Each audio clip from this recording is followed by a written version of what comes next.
Shalom, selamat petang buat kita semua. Kita akan merenungkan firman Tuhan.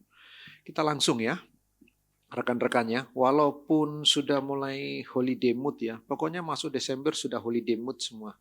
Moodnya pingin liburan saja, tapi kita bersyukur kita beroleh kesempatan untuk bisa ibadah pada petang hari ini. Tema kita, kasih yang mendidik. Itu tema yang diberikan kepada saya. Oke, kasih yang mendidik. Boleh dari awal?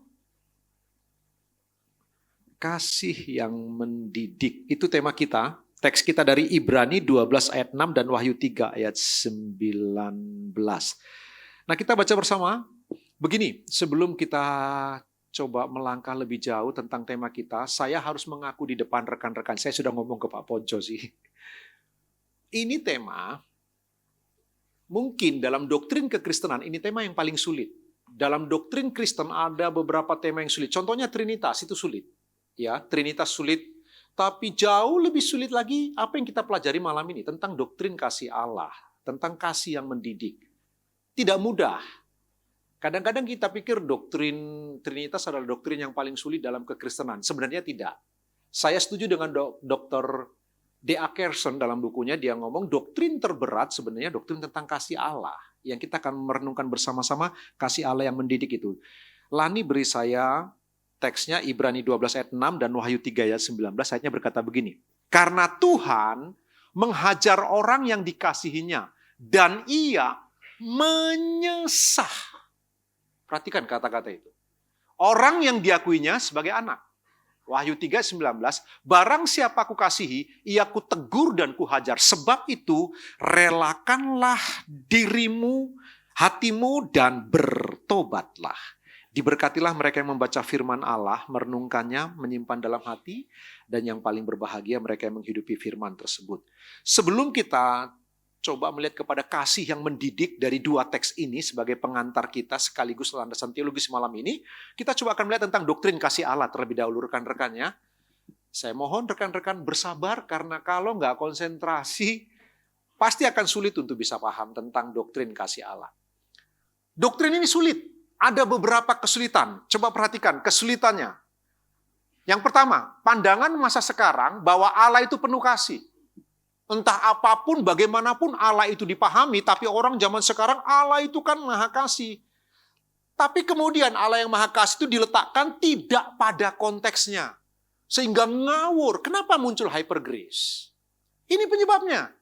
Allah itu kan maha kasih. Penekanan kepada kasih yang berlebihan merusak doktrin kekristenan yang lain. Perhatikan. Yang kedua itu. Maaf, kalau kembali kemana ya? Menonjolkan kasih Allah. Yang ditonjolkan cuma kasih saja. Itu penyebab doktrin miring. Waktu kita menekankan kasih Allah, lupa kepada atribut-atribut diri Allah yang lain, repot kita. Rusak kekristenan. Ya, itu sebabnya doktrin ini tidak mudah. Lalu yang ketiga, pluralisme. Tahu, Indonesia itu terkenal dengan pluralis. Kita itu dari berbagai macam suku, tapi bukan hanya itu, kita berbagai macam agama, aliran. Jadi pluralisme itu kira-kira ajaran yang paling terkenal mengumandangkan ajaran pluralisme dari India. Raimundo Panikkar, itu teolog besar dari India. Papanya Hindu, mamanya Katolik. Jadi untuk merangkul Hindu di India, supaya kekristenan diterima dengan baik, kelihatannya dia menggadaikan doktrin kekristenan, dia penganut pluralisme yang sangat kuat. Ada keselamatan di mana-mana, dia bilang begitu.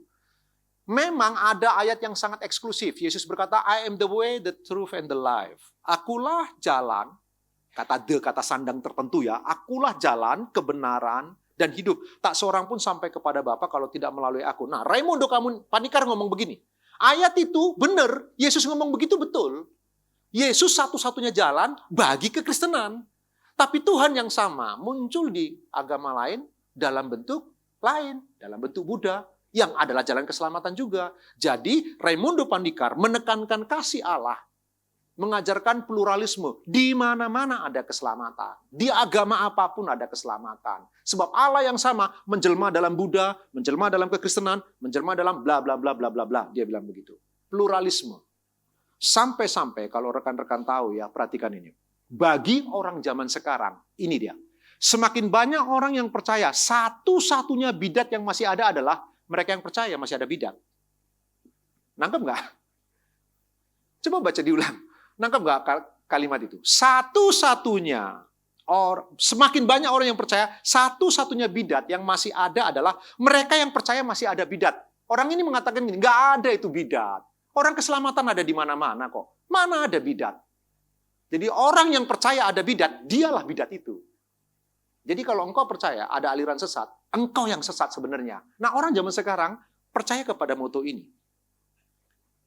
Karena itulah, mencoba memenangkan orang zaman sekarang di Eropa dan Amerika, kalau engkau dan saya coba memenangkan orang dengan memberitakan Injil kepada mereka, kita bukan hanya dianggap ceroboh, kita dianggap bodoh dan dungu. Sebab apa? Menganggap agama kita lebih superior, agama orang lain lebih inferior.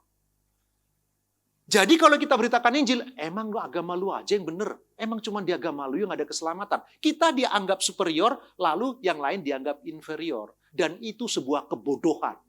Bayangkan rekan-rekan. Siapa bilang doktrin kasih Allah mudah? Dia lebih sulit malah dari doktrin Trinitas. Kita lanjutkan kesulitannya lagi. Kasih sentimental. Ada orang percaya kasih Allah itu begitu sentimental.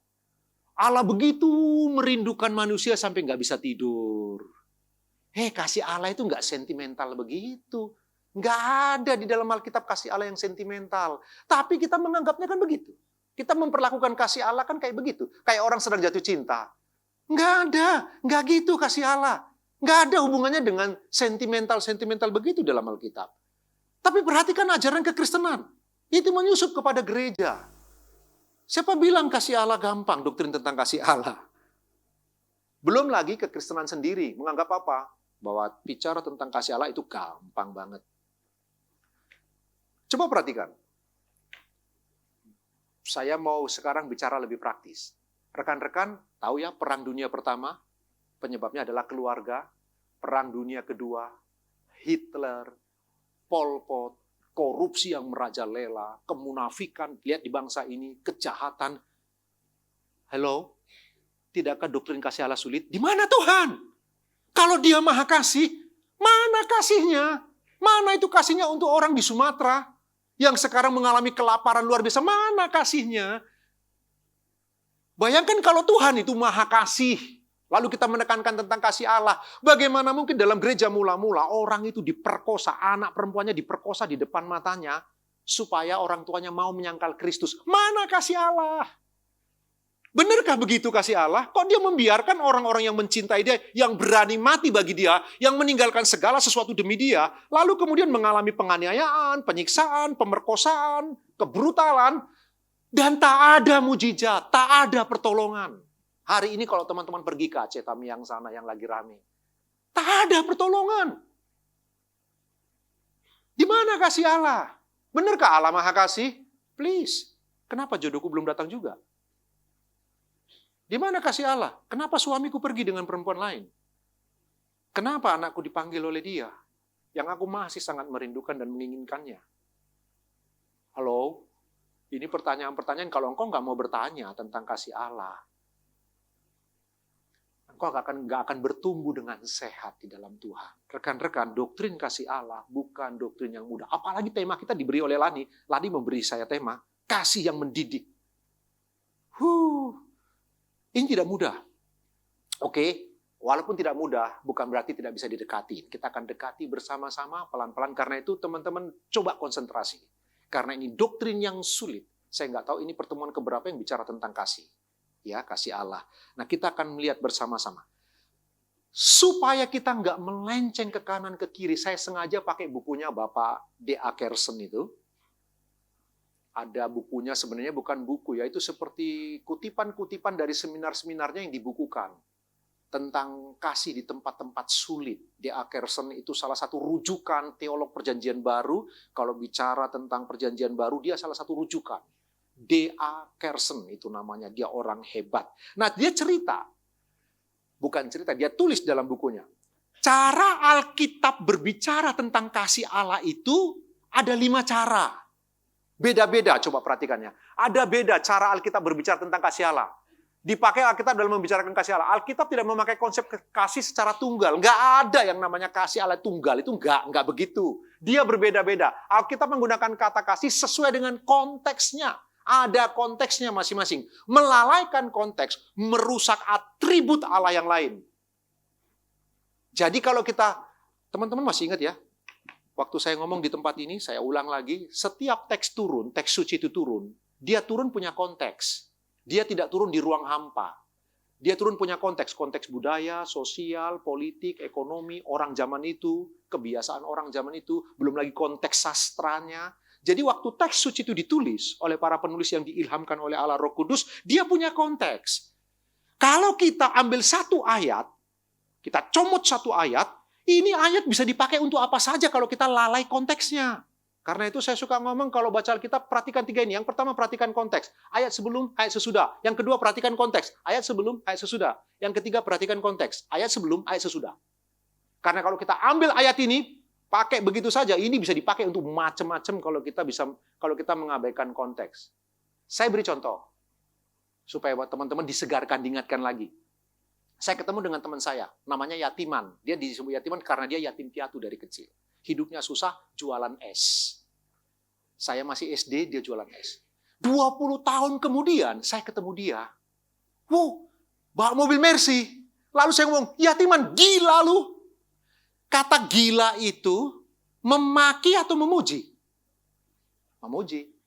Saya ketemu teman saya satu lagi, SMA. Anaknya sekda, masih SMA, bawa mobil di desa. Saya pernah diantar pulang ke rumah oleh dia naik mobilnya. Dia juara motocross di Sumatera. Narkoba, dari SMA dia sukanya narkoba. Dia lawan papanya, dia pukul papanya. Saya ketemu dia, saya ngomong, gila lu. Nah, gila yang pertama sama gila kedua sama enggak? Beda kan? Jadi kata gila dikeluarkan dari konteksnya, bisa punya arti beda. Kepada Yatiman sebuah pujian, kepada Fitrayaldi sebuah teguran keras. Ngerti maksud saya? Kalau engkau ambil ayat Alkitab, comot begitu saja tentang kasih Allah, lupa konteksnya, hancur Alkitab. Pasti rusak doktrin kekristenan. Ternyata nggak gampang ya. Alkitab itu luar biasa. Dia nggak takut dengan pendekatan ilmiah. Dia nggak takut dengan sastra modern seperti apa. Dia bertahan luar biasa. Sebab dia firman Allah. Oke, malam ini perhatikan. Kalau Alkitab ngomong tentang kasih, ada 5 konteks yang kita perlu perhatikan. Ya, yang pertama, perhatikan ini. Sama Alkitab. Kasih Allah dalam relasi intratrinitas. Ini beda dengan semua kasih yang lain. Bapa mengasihi anak, anak mengasihi Bapa. Ini kasih beda dengan kasih Bapa kepada saya.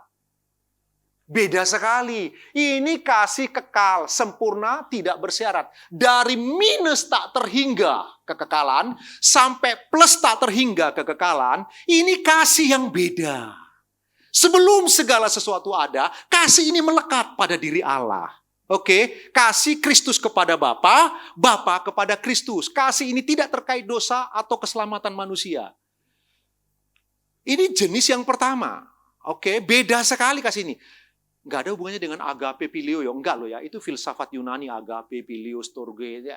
Dan berantakan sekali kalau kita menggunakan itu. Karena kata agape digunakan untuk memperkosa juga di Alkitab. Ya toh, Amnon memperkosa adiknya itu agape. Demas itu meninggalkan Paulus, itu meninggalkan Tuhan, itu Demas mencintai dunia ini, itu agape. Jadi nggak usah pakai istilah itu ya. Itu istilah dibuang saja itu. Itu istilah nggak dapat dipertanggungjawabkan. Orang bilang kasih agape, kasih yang paling tinggi. Ya, itu bohong, nggak begitu. Itu filsafat Yunani yang coba memilah-milah begitu ya. Perhatikan, ini yang pertama. Kasih Allah dalam relasi intratrinitas. Kasih antara keluarga Trinitas ini, yang dari kekekalan, minus kekekalan tak terhingga itu sampai plus kekekalan tak terhingga, ini kasih yang berbeda. Beda sekali. Tuhan mencintaimu, iya. Tapi cara Bapa mencintaimu dengan cara Bapa mencintai putranya beda. Sudah pasti beda. Jangan merasa diri sama. Karena engkau bukan Kristus. Engkau bukan firman yang mengenakan tubuh daging. Bukan. Oke ya, ini kasih yang beda. Yang setuju, katakan amin. Masih berat ya. Pak John ngomong apa sih di depan sana?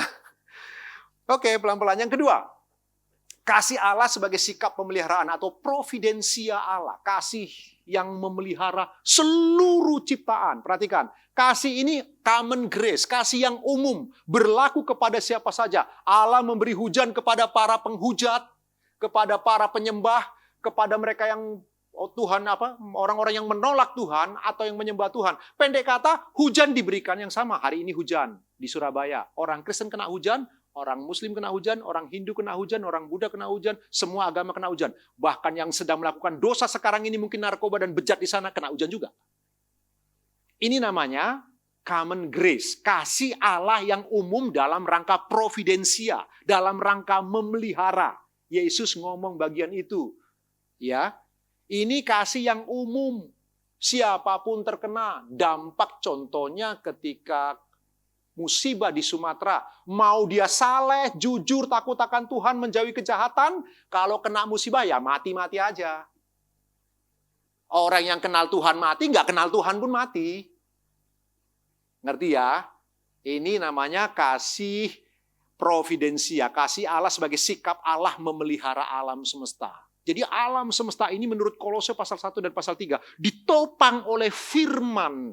Siapa itu? Kristus. Dia, masih ingat teman-teman, Kristus itulah semua alam semesta diciptakan di dalam dia.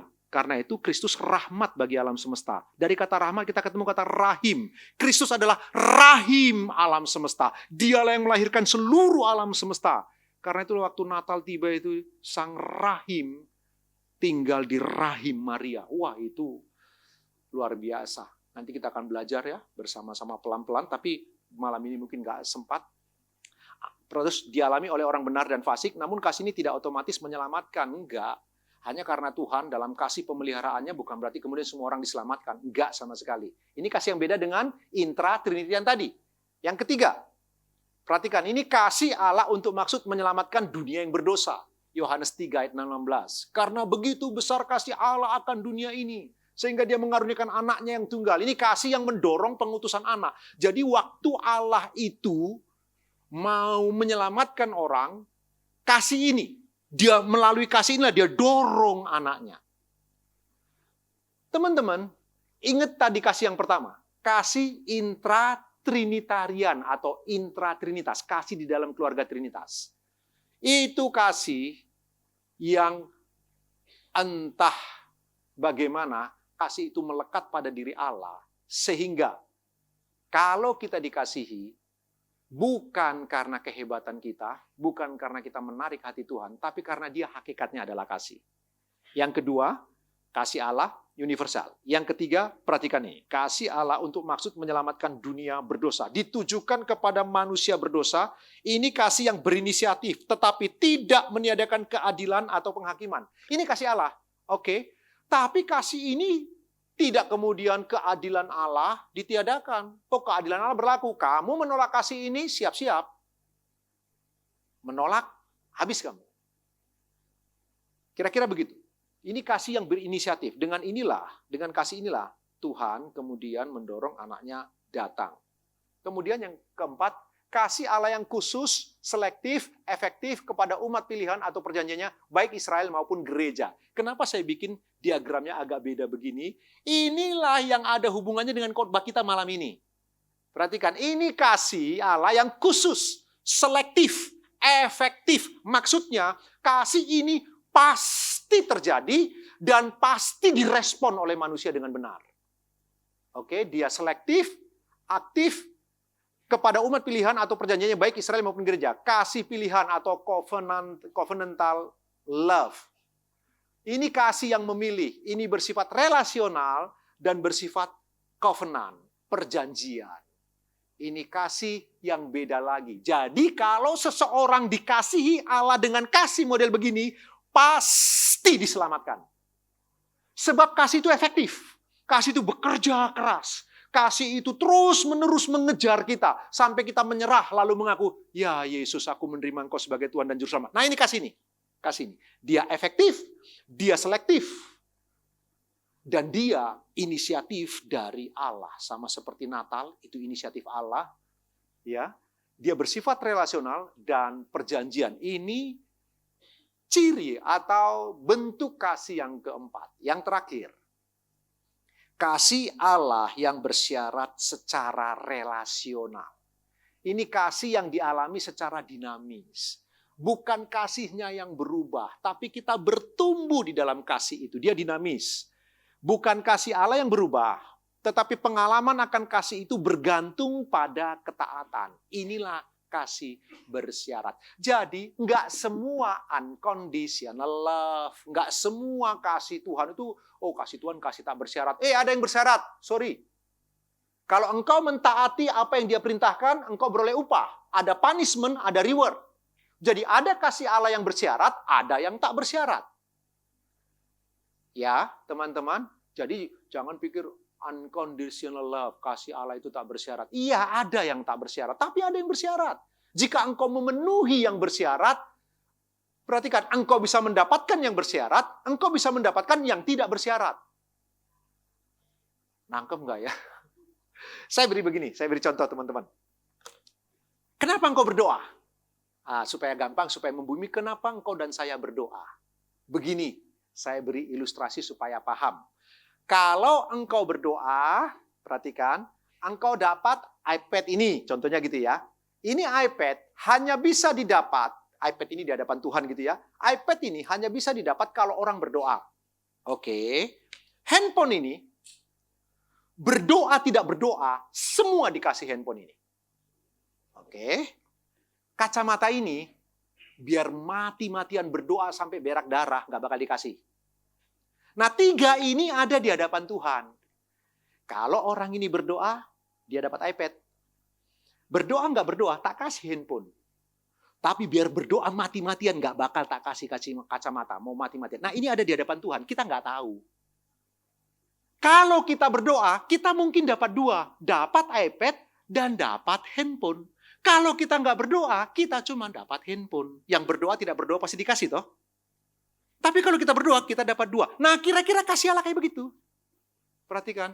Ada kasih Allah yang bersyarat, ada yang tidak bersyarat. Kalau engkau mentaati perintahnya, engkau bisa dapat dua-duanya. Yang tak bersyarat engkau bisa dapat, yang bersyarat pun engkau bisa dapat. Itulah sebabnya kita perlu taat kepada firman. Hidup dalam firman. Kita taat kepada firman bukan supaya diselamatkan. Kita sudah diselamatkan kok. Tapi kalau kita taat, kita beroleh 2 ini. Yang bersyarat dan yang tak bersyarat sama-sama kita nikmati. Gitu loh. Nangkep aja daripada saya ulang dari awal.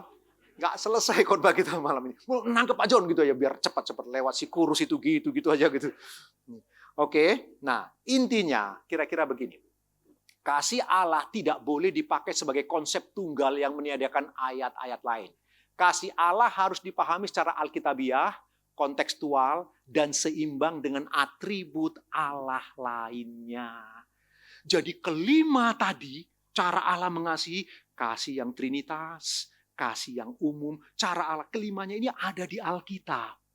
Sesuai dengan konteksnya. Kalau kita tidak memahami kelima hal ini, kita ngawur nanti. Akhirnya apa? Kesucian Allah dilanggar, kekudusan Allah diabaikan, kebenaran Allah bertoleransi. Kalau orang terlalu menekankan satu kepada kasih Allah unconditional saja, padahal ada kasih conditional, kan ngawur jadinya. Kekudusan Allah dilanggar. Makanya ada orang hidupnya semena-mena, ngawur-ngawuran, karena menganggap kasih Allah itu unconditional. Kita perlu berhati-hati. Jadi perhatikan intinya ya, kasih Allah tidak boleh dipakai sebagai konsep tunggal yang meniadakan ayat-ayat lain. Kasih Allah harus dipahami secara alkitabiah, kontekstual, dan seimbang dengan atribut Allah lainnya. Jika kita menekankan satu jenis kasih Allah dan mengabaikan yang lain, kita akan menciptakan Allah menurut selera kita sendiri. Itu sebabnya saya suka ngomong, jangan-jangan banyak orang Kristen tidak menyembah Allah seperti yang saya sembah. Sama-sama mungkin percaya Yesus. Hati-hati teman-teman.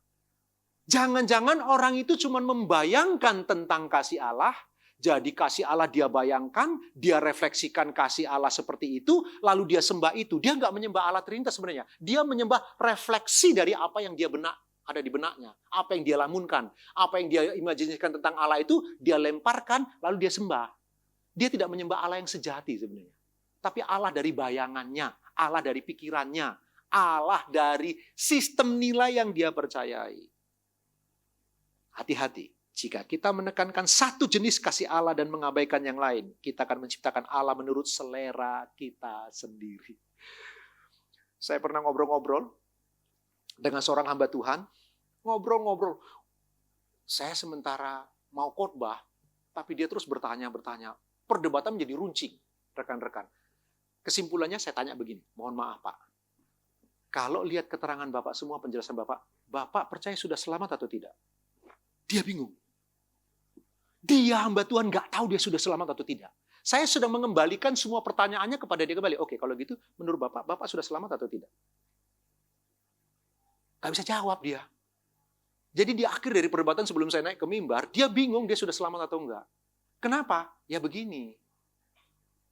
Suka itu melihat sifat Allah, pribadi Allah, atribut Allah itu sepihak. Cuman menekankan tentang kasihnya, ada yang menekankan tentang kebenarannya, ada yang menekankan tentang kesuciannya, ada yang menekankan tentang kekudusannya. Padahal Allah itu utuh kan, kudus, suci, mulia, seluruh atribusi Allah itu harus dipertimbangkan waktu membangun sebuah doktrin. Nah, Alkitab harus menjadi dasar kuatnya. Karena Alkitab dia sedang mewahyukan dirinya atau membuka dirinya untuk kita kenal bersama-sama. Sekali lagi teman-teman, yuk kita bacain yuk. 1, 2, 3. Jika kita menekankan satu jenis kasih Allah dan mengabaikan yang lain, kita akan menciptakan Allah menurut selera kita sendiri. Karena itu kalimat kunci.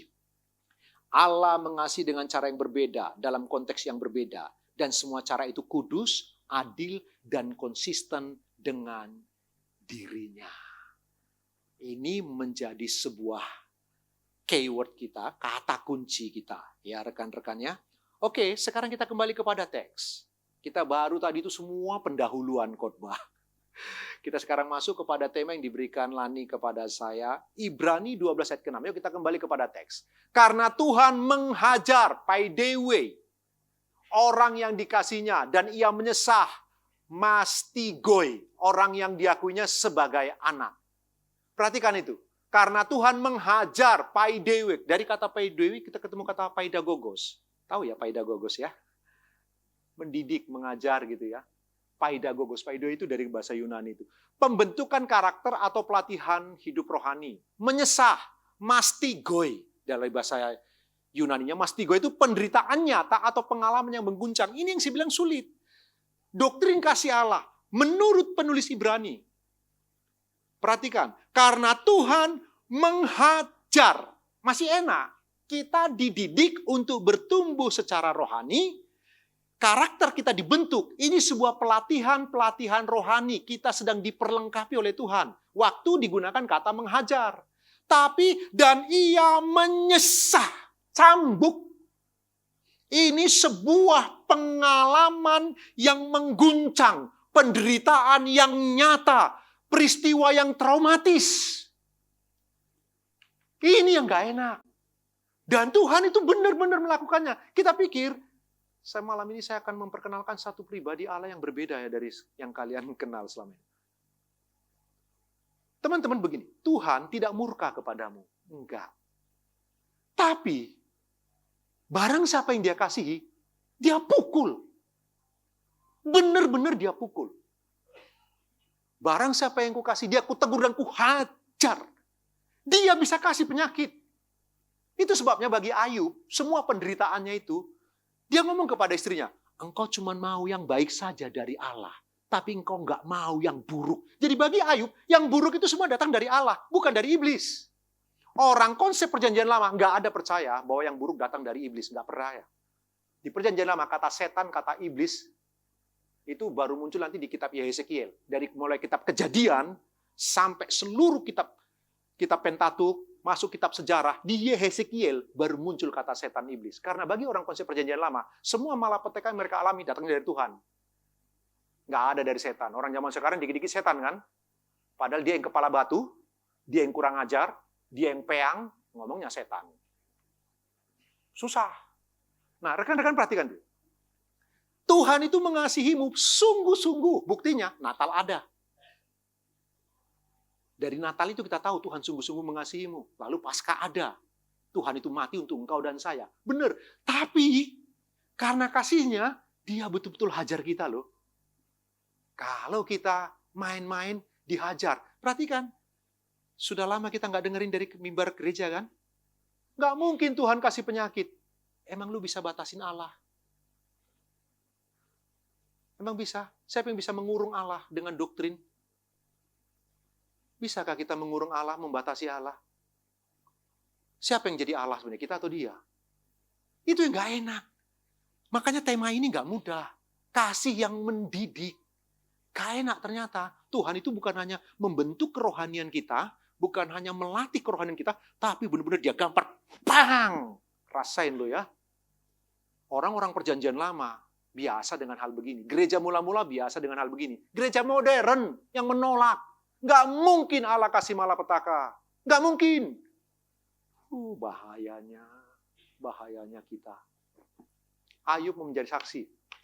Waktu setan itu jalan-jalan, Tuhan ngomong, dari mana lu iblis? Keliling dunia. Apakah engkau melihat hambaku Ayub? Tuhan kan bangga. Apakah engkau melihat hambaku Ayub? Saleh, jujur, takut akan Allah, menjauhi kejahatan. Wah, ini 4 klaster yang hebat. Di dalam Alkitab itu sangat langka. Sedikit sekali orang yang punya 4 klaster kayak Ayub itu. Lihat hambaku Ayub. Lalu setan ngomong gini, iblis ngomong begini. Oh iya kan karena engkau pagari. Coba enggak. Dia pasti mengutuki engkau. Perhatikan Tuhan ngomong apa? Oke, sekarang kuserahkan kepadamu. Tapi sayangkan nyawanya. Di bagian ini, berarti Tuhan kan secara aktif toh. Tuhan aktif toh. Oke. Bukan hanya Tuhan mengizinkan. Oke, silahkan. Tapi sayangkan nyawanya. Tuhan itu aktif. Teman-teman, perhatikan ini. Ada ayat berkata gini. Allah turut bekerja dalam sakitmu. Segala sesuatu enggak sakitmu? Kegagalanmu. Segala sesuatu enggak? Kehilanganmu. Segala sesuatu enggak? Allah turut bekerja dalam segala sesuatu. Itu berarti Allah aktif dalam segala sesuatu. Jadi jangan bilang malapetaka selalu dari situ iblis. Bisa saja iblis dan Tuhan memakai itu untuk mendidik. Kita suka baca ayat itu segala Allah turut bekerja dalam segala sesuatu untuk mendatangkan kebaikan. Iya, tapi segala sesuatu kita kurung dengan sesuatu yang enak. Kita lupa Allah turut bekerja dalam segala sesuatu. Malapetaka bisa, sakit penyakit bisa, kesialan bisa, kegagalan bisa, putus cinta bisa, dipecat dari pekerjaan bisa. Allah turut bekerja dalam segala sesuatu untuk mendatangkan kebaikan. Lihat kasih Allah itu. Apakah mudah doktrin ini? Kalau engkau menganggap doktrin kasih Allah mudah, berarti kita beda. Buat saya sulit sekali. Tuhan, saya mencintai anak saya. Gak mungkin tak gampar. Gak mungkin Tuhan. Terlalu sayang aku. Tapi Tuhan enggak loh, gampar. Tak, berarti beda kan kasih saya kepada anak saya dengan kasih Tuhan kepada saya? Beda. Kita itu kasih yang sentimental. Itu sebabnya kita pikir Allah punya kasih yang sentimental kayak begitu. Itu problem kita. Bukan problem Tuhan. Saya harap pulang dari tempat ini rekan-rekan masih mau undang saya lagi loh ya. Kasih tahu sama Pak Heri. Ya. Beberapa waktu lalu dia ke Batam, kita ketemu di Batam, makan bersama dengan Pak Heri di Batam. Malam ini lagi ke Australia Pak ya. Oke. Sampaikan, Pak, kasih Allah ternyata beda ya. Gitu. Sampaikan ke beliau. Perhatikan ya. Menyesah. Ini bagian sekali lagi, ini bagian yang paling sulit dari teks itu. Rekan-rekannya. Tapi sekali lagi, dia menyesah bukan karena kebencian, bukan karena murka. Murkanya sudah selesai ditanggung oleh putra tunggalnya. Dia menyesah karena dia justru mencintai kita, supaya kita bertumbuh, supaya kita dewasa, supaya kita semakin mirip dengan putranya. Dia main pukul juga kadang-kadang. Ya sudah. Mau apa? Relakanlah dirimu. Oke, ayat ini beda dengan yang tadi. Sekarang kita lihat lagi selanjutnya. Jadi Ibrani 12:6, karena Tuhan mengajar orang yang dikasihinya. Dia pakai kata agapa, dari kata agape ya. Dan ia menyesal orang yang diakuinya sebagai anak. Jadi menurut Ibrani, kenapa seseorang dihajar, disesah oleh Tuhan? Sebab anak. Sebab anak. Kalau nggak anak, nggak disesah. Untuk apa saya sesah anak orang lain? Paulus pernah berkata, apa urusanku dengan orang lain? Kira-kira begitu. Apa urusannya Tuhan menyesal orang sana? Nggak perlu disesah, mereka sudah mengalami banyak kesulitan melalui iblis setan yang bekerja menghancurkan mereka. Perhatikan kan? Wahyu 3:19. Barang siapa ku kasih, dia pakai kata pileo. Kita ketemu kata pileo ya, pilo itu. Barang siapa ku kasih, kata yang digunakan kata pileo, ia ku tegur dan ku hajar. Sebab itu relakanlah hatimu dan bertobatlah. Jadi agapoi di atas, Ibrani 12 itu, kata agape di sana, agapa itu dikasih, agapo itu kasih yang berkehendak dan bertujuan. Jadi Allah itu memang berkehendak dan bertujuan kasihnya. Pileo itu kasih yang relasional. Ini kasih yang karena ada hubungan yang baik. Apa yang mau diberitahu dari teks ini sebenarnya? Kira-kira kesimpulannya begini, perhatikan ya. Ibrani 12:6 itu disiplin sebagai tanda status anak. Karena engkau anak, engkau didisiplin, engkau dididik. Bahkan mungkin dicambuk sebab engkau anak. Kalau kasih, dan kasih itu kasih agape, berkehendak. Fokusnya pembentukan jangka panjang atau karakter. Tapi Wahyu 3:19 beda. Ini kepada jemaat di Laodikia, ini beda. Disiplin sebagai panggilan pemulihan relasi. Ini kasih pileo, kasih yang relasional, fokus pertobatan segera. Masih ingat kan? Jemaat di Laodikia, itu gereja yang ketujuh. Satu-satunya gereja di mana Tuhan Yesus di luar. Bukan di dalam gereja. Yesus ngomong, aku berdiri di muka pintu dan mengetuk. Barang siapa membukakan pintu, aku akan masuk dan makan bersama. Ini satu-satunya gereja. Dari 6 gereja yang lain, punya dosanya, kebejatannya, keunggulannya, tapi Kristus ada di dalam gereja. Gereja Laodikia, suam-suam kuku itu, dia itu Kristus di luar gereja. Sampai dia bilang, aku berdiri di muka pintu dan mengetuk. Jadi, Yesus menggunakan barang siapa ku kasih, dia ku tegur dan ku hajar. Itu dia pakai kata ku kasih, kata pileo. Maksudnya, aku pingin lagi bersekutu denganmu. Aku ingin membangun hubungan lagi dengan engkau. Beda dengan kasih agape tadi di dalam Ibrani, karena kita dikasih dengan kasih agape sebagai anak, kita dididik, kita dicambuk, sebab itu bentuk pembentukan karakter. Kalau ini bukan pembentukan karakter dalam Wahyu pasal 3 itu, tetapi supaya mereka kembali bertobat, Yesus akan masuk lagi duduk makan bersama. Jadi fokusnya kepada pertobatan kalau Wahyu 3 ayat 19. Dididik, ditegur keras oleh Kristus dalam rangka supaya bertobat. Kalau Ibrani beda. Jadi, apa maksudnya? Begini, menurut Ibrani, belum tentu engkau punya dosa, tapi engkau tetap dihajar. Gitu loh, teman-teman. Jadi kalau engkau kehilangan, belum tentu karena engkau salah. Tapi sebab engkau dididik, karaktermu itu dibentuk semakin cantik. Ngerti maksudnya? Kalau Wahyu jelas, ditegur, dihajar, sebab apa? Mau dibangun relasi lagi. Lu bertobat lu ya, kembali lagi. Lu udah tersesat nih, aku sudah di luar pintu ini. Tapi kalau yang Ibrani enggak. Engkau enggak ada salah apa-apa. Hidupmu lagi tertib. Hidupmu lagi tenang. Engkau malah lagi merasakan hadirat Tuhan yang luar biasa. Seorang bapak datang kepada saya. Pak John, tahun-tahun belakangan ini saya itu lagi dekat sekali dengan Tuhan. Didiagnosa kena HIV. Coba bayangkan. Dia lagi, merasakan hadirat Tuhan luar biasa. Mungkin karena transfusi darah atau karena apa, nggak tahu lah di masa lalu. Jadi, beda kan? Kalau Ibrani dalam rangka membentuk karakter, nggak selalu karena dosa. Kalau Wahyu, jelas itu karena dosa. Orang di Laodikia, suam-suam kuku. Tuhan marah. Oke? Yang mengerti katakan amin. Kalau begitu sintesisnya. Disiplin Tuhan bukan tanda penolakan, melainkan bukti kepemilikan.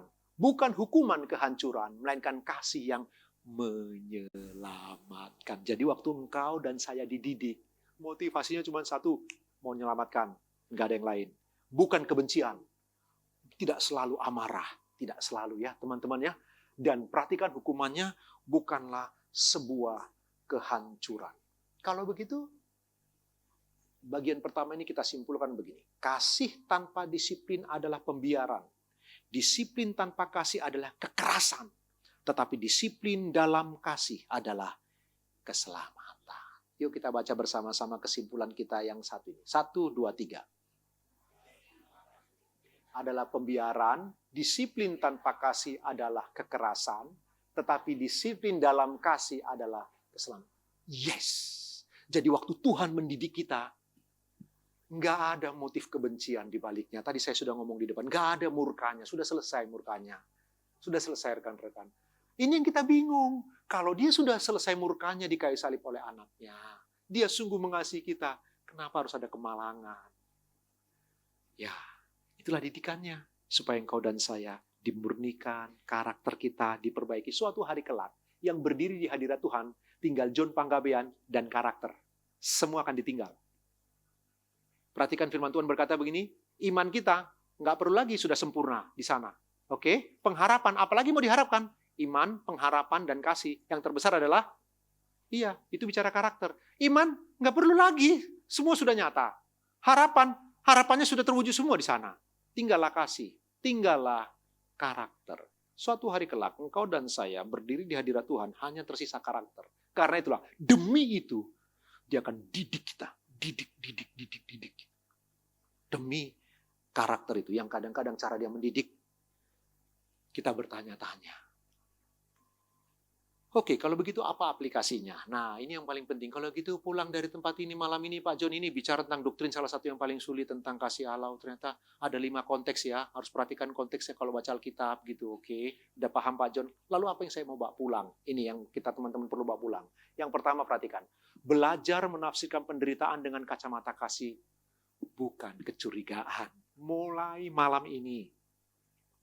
Kalau mengalami penderitaan, kesusahan, rasa sakit, ditinggalkan, dikhianati itu sakit sekali.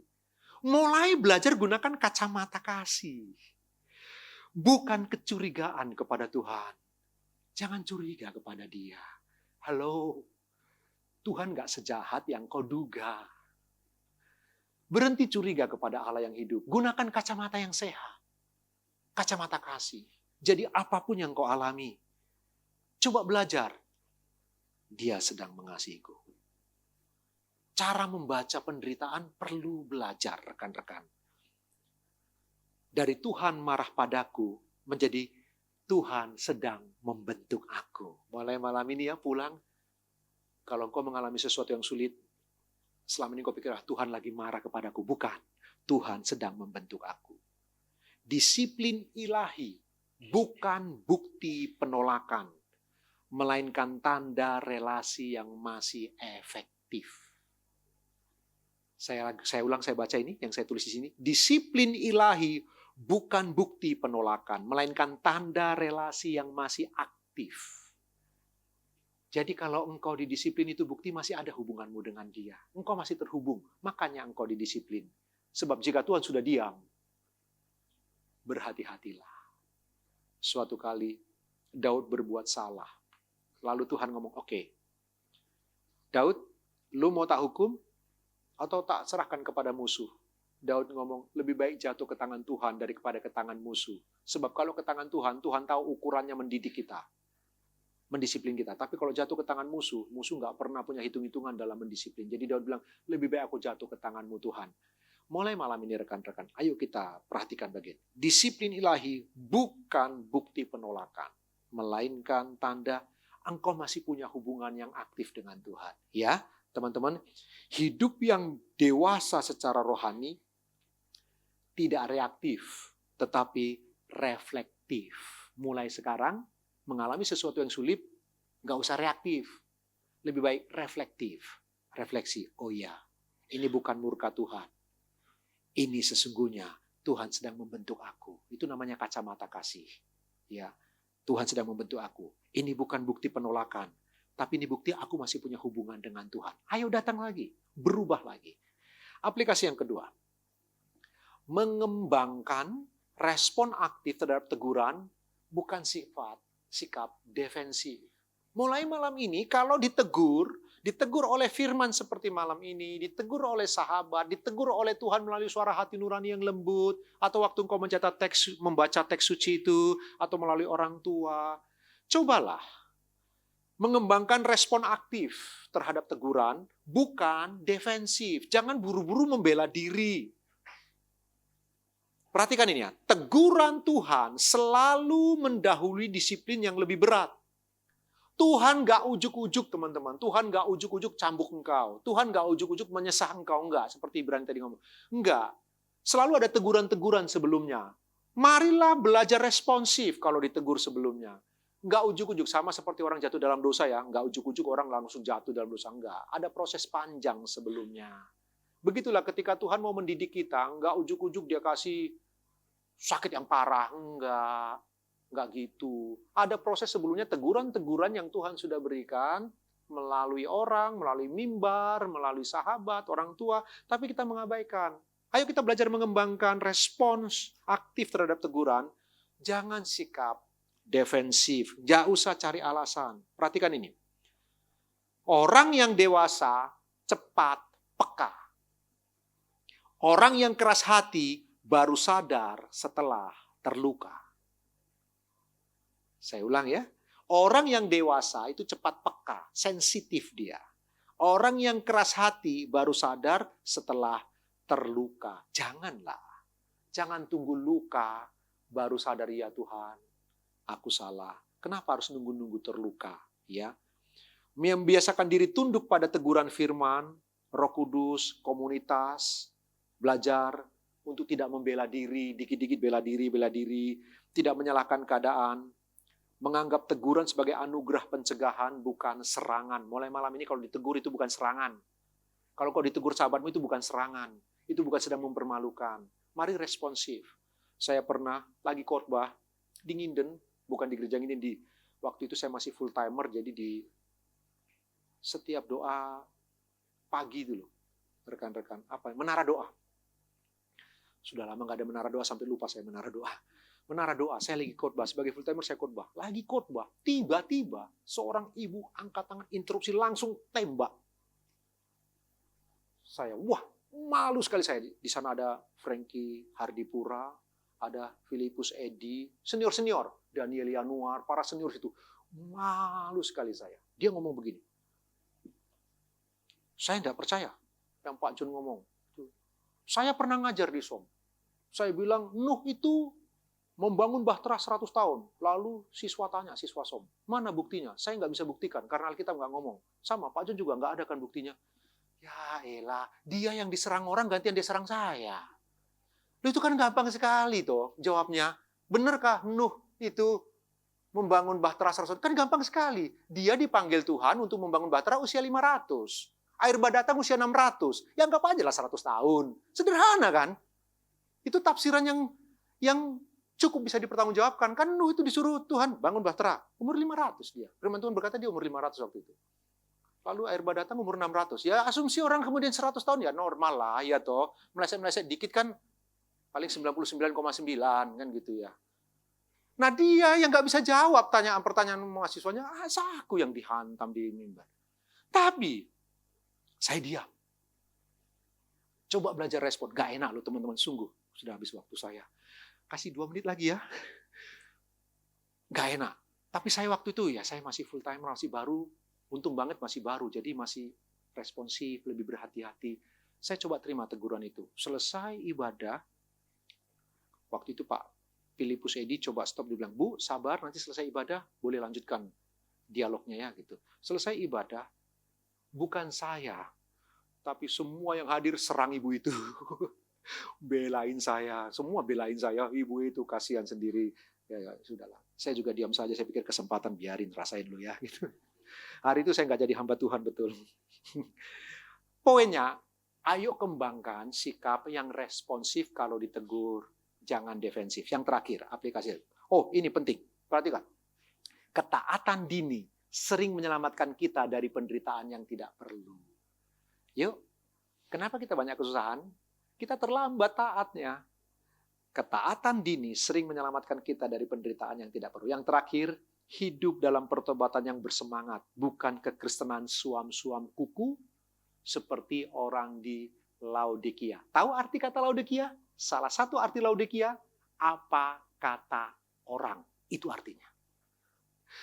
Jadi, Laodikia itu perempuan yang cantik sekali. Kota itu dibangunkan oleh kaisar. Sebab ini seperti istri simpenannya begitu, kota Laodikia. Jadi orang itu, ya seperti namanya, Laodikia. Hidupnya itu apa kata orang? Berhenti. Hidupmu harus apa kata Kristus tentang engkau.